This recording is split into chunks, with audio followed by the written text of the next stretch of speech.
నమస్కారం అందరికీ.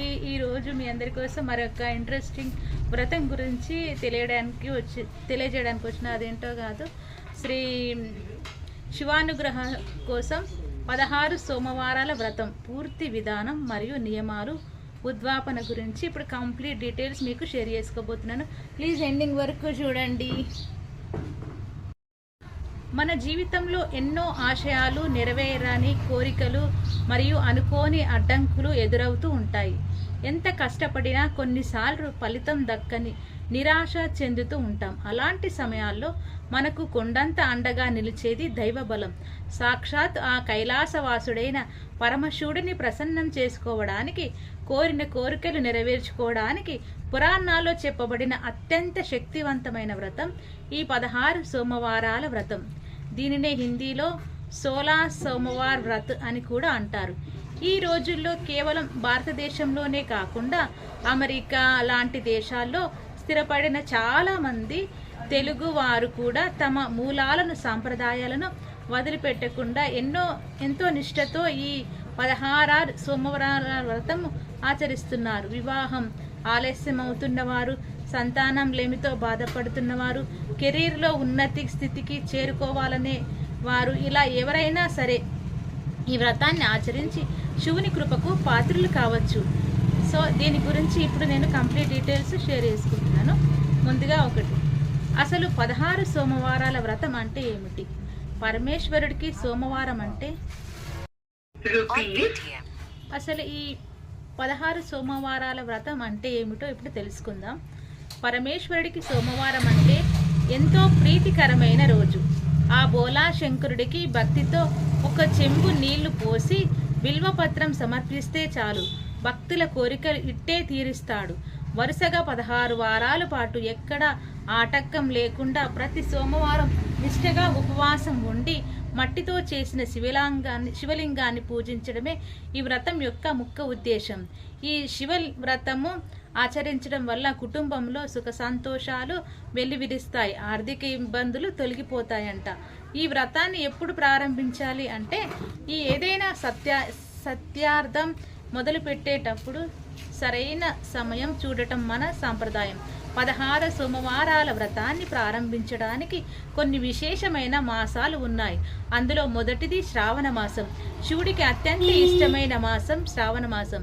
శ్రావణ మాసంలో వచ్చే మొదటి సోమవారం ఈ వ్రతాన్ని ప్రారంభించడం అత్యంత ఫలప్రదం. కార్తీక మాసం శైవులకు, వైష్ణవులకి ఇద్దరికీ ఎంతో పవిత్రమైన కార్తీక మాసంలో వచ్చే మొదటి సోమవారం కూడా ఈ వ్రతానికి శ్రీకారం చుట్టవచ్చు. మార్గశిర మాసం లేక ఇతర శుభదినాలు. ఒకవేళ కార్తీక మాసాలు కుదరకపోతే శుక్లపక్షంలో అనగా అమావాస్య తర్వాత వచ్చే 15 రోజుల్లో వచ్చే ఏదైనా మంచి సోమవారం నాడు మంచి తిథి చూసుకొని ఈ వ్రతాన్ని ప్రారంభించవచ్చు. వ్రతానికి కావలసిన ముఖ్యమైన పూజా సామాగ్రి. పూజకు ముందు రోజు ఆదివారం అంటే రాత్రి కొన్ని సామాన్లు కొనుక్కొచ్చుకోవాలంట. పుట్టమన్ను, స్వచ్ఛమైన మట్టి. ఒకవేళ మీరు విదేశాల్లో ఉంటే పుట్టమన్ను దొరకని పక్షంలో సాధారణ శుభ్రమైన మట్టిని కూడా వాడవచ్చు, లేదా నర్మదా బాణలింగం, స్ఫటికలింగం ఉపయోగించవచ్చు. తర్వాత వచ్చేసి పసుపు, కుంకుమ, గంధం, అక్షితలు. తర్వాత శివుడితో ఎంతో ఇష్టమైన బిల్వపత్రాలు, మారేడు దళాలు, తెల్లటి పూలు, ముమ్మెత్త, జిల్లేడు పూలు దొరికితే ఇంకా మంచిది. ఆవు పాలు, పెరుగు, నెయ్యి, తేనె, పంచదార పంచామృతం కోసం. కలశం, చెంబు, మామిడి ఆకులు, కొబ్బరికాయ, దీపారాధన కుందీలు, నువ్వుల నూనె లేదా ఆవు నెయ్యి వత్తులు. నైవేద్యం కోసం గోధుమ పిండి, బెల్లం, అరటి పండ్లు లేదా మీ శక్తి కొలది పండ్లు ఏదైనా సమర్పించవచ్చు. 16 సోమవారాల వ్రతం విధానం. ఈ 16 సోమవారాల వ్రతం విధానం ఏంటో ఇప్పుడు తెలుసుకుందాం. సోమవారం వ్రతం విధానం చాలా స్పష్టంగా మన పురాణాల్లో చెప్పబడిన విధంగా ఎలా చేయాలో ఇక్కడ తెలుసుకుందాం. ఉదయం నిద్ర లేవగానే సోమవారం ఉదయంనే సూర్యోదయానికి ముందే బ్రహ్మి ముహూర్తంలో నిద్ర లేవాలి. ఇల్లు శుభ్రం చేసుకుని తల స్నానం చేయాలి. ఉతికిన శుభ్రమైన వస్త్రాలు వీలైతే తెలుపు రంగువి ధరించండి. మట్టి శివలింగాన్ని తయారు చేయాలి. ఈ వ్రతంలో మట్టితో చేసిన శివలింగానికి పార్థివలింగం అత్యంత ప్రాముఖ్యత ఉంది. కొద్దిగా పుట్టమన్నును తీసుకొని గంగాజలం లేదా శుభ్రమైన నీళ్ళతో తడిపి చిన్న శివలింగాన్ని మీ చేతితోనే తయారు చేసుకోవాలి. ప్రతి వారం కొత్తగా మట్టి శివలింగాన్ని తయారు చేయాలి. పూజా మందిరం అలంకరణ మరియు కలశ స్థాపన గురించి ఇప్పుడు తెలుసుకుందాం.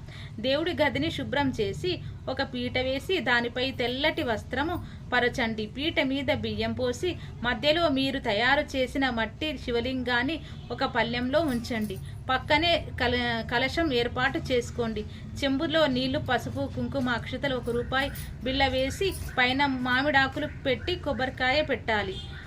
సంకల్పం మరియు గణపతి పూజ.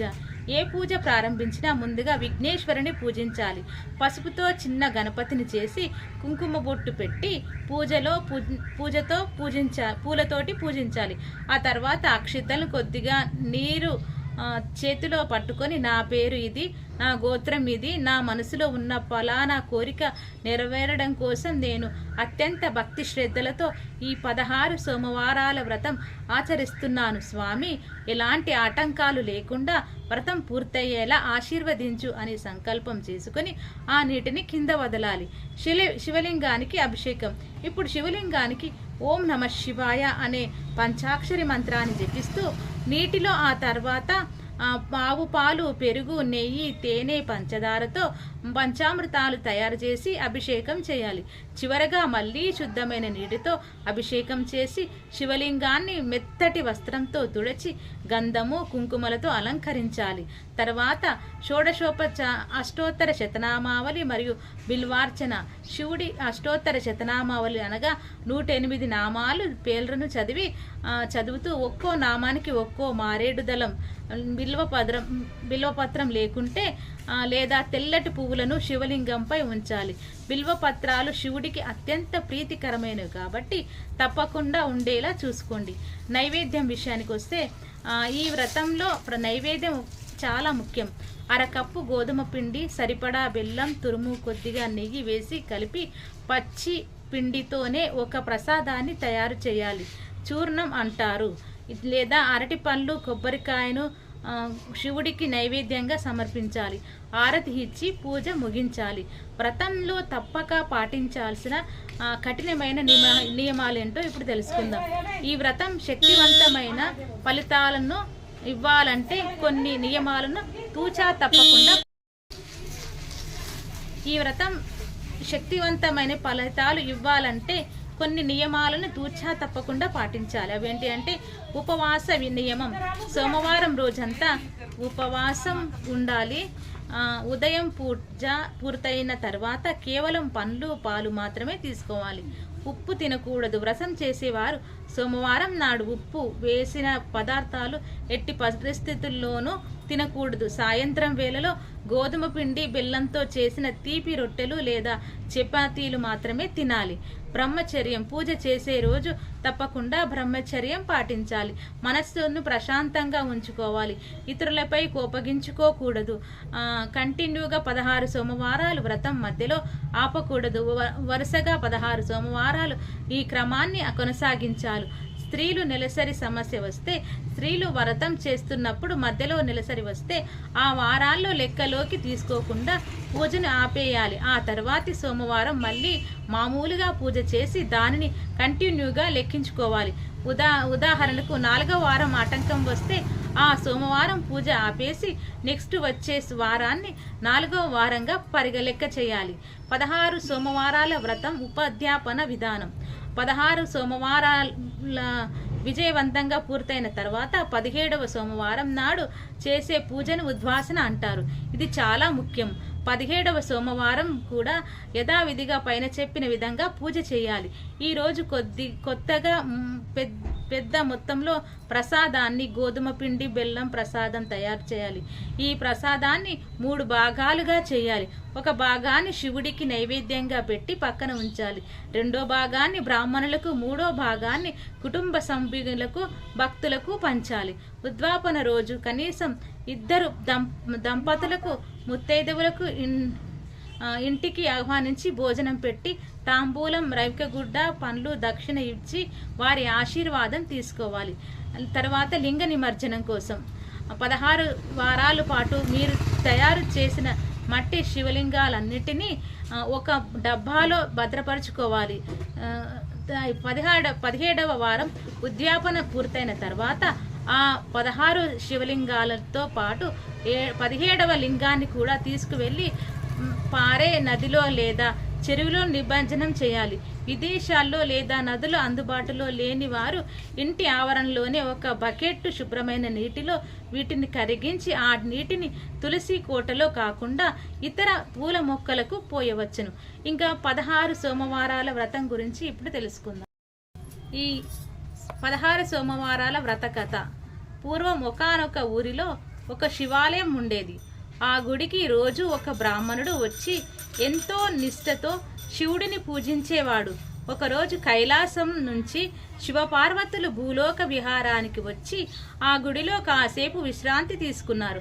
సమయం గడపడం కోసం శివపార్వతులు పాచికలాట ఆడటం మొదలుపెట్టారు. అప్పుడు పార్వతీదేవి అక్కడే ఉన్న బ్రాహ్మణుడిని చూసి ఆ ఆటలో ఎవరు గెలుస్తారో నువ్వు చెప్పు అని అడిగింది. దానికి ఆ బ్రాహ్మణుడు ఏమాత్రం ఆలోచించకుండా శివుడే గెలుస్తాడు అని చెప్పాడు. కానీ ఆ ఆట పూర్తయ్యేసరికి పార్వతీదేవి గెలిచింది. తనను కాదని శివుడు గెలుస్తాడని అబద్ధం చెప్పినందుకు కోపగించిన పార్వతీదేవి అతన్ని కుష్టి రోగి వ్యాధిగ్రస్తుడిగా మారిపోమ్మని శపించింది. కొన్ని రోజుల తర్వాత దేవాలయంకు వచ్చి అప్సరసలు ఆ బ్రాహ్మణుడి బాధను చూసి జాలిపడి అతనికి 16 సోమవారాల వ్రతం గురించి చెప్పారు. వారి సూచిక మేరకు ఆ బ్రాహ్మణుడు 16 వారాలు ఎంతో భక్తితో మట్టి లింగాన్ని చేసి ఉపవాసంతో వ్రతం ఆచరించాడు. 17వ వారం శివుడు ప్రసన్నమై అతని వ్యాధిని నయం చేశాడు.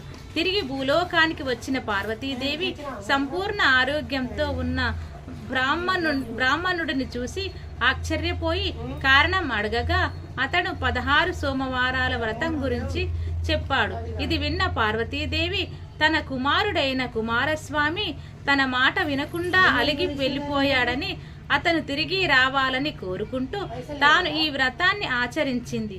17వ వారం నాటికి కార్తికేయుడు మనసు మార్చుకొని తల్లికి వద్దకు చేరుకున్నాడు.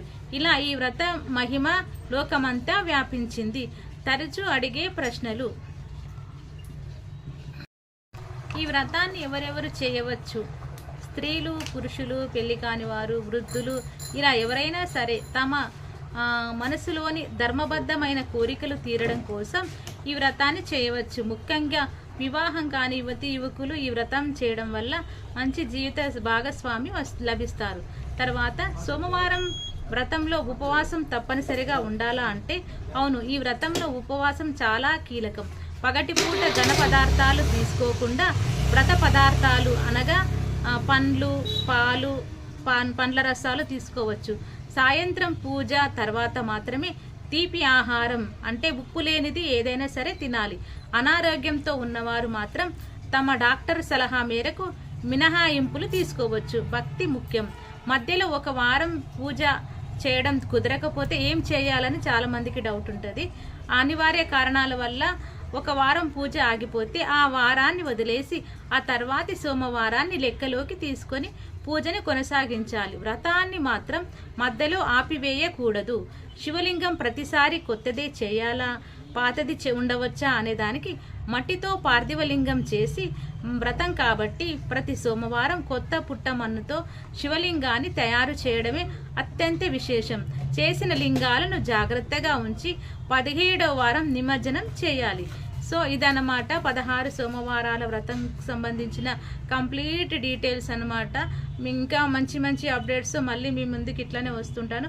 Thank you so much. నా వీడియో కనుక నచ్చినట్టయితే లైక్ చేయండి, షేర్ చేయండి, కామెంట్ చేయడం మాత్రం మర్చిపోకండి. నా నుంచి ఎలాంటి వీడియోలు కావాలో నాకు కామెంట్ రూపంలో చెప్పండి. నేను ఖచ్చితంగా అట్లాంటి వీడియో చేయడానికి నేను కృషి చేస్తాను. Thank you.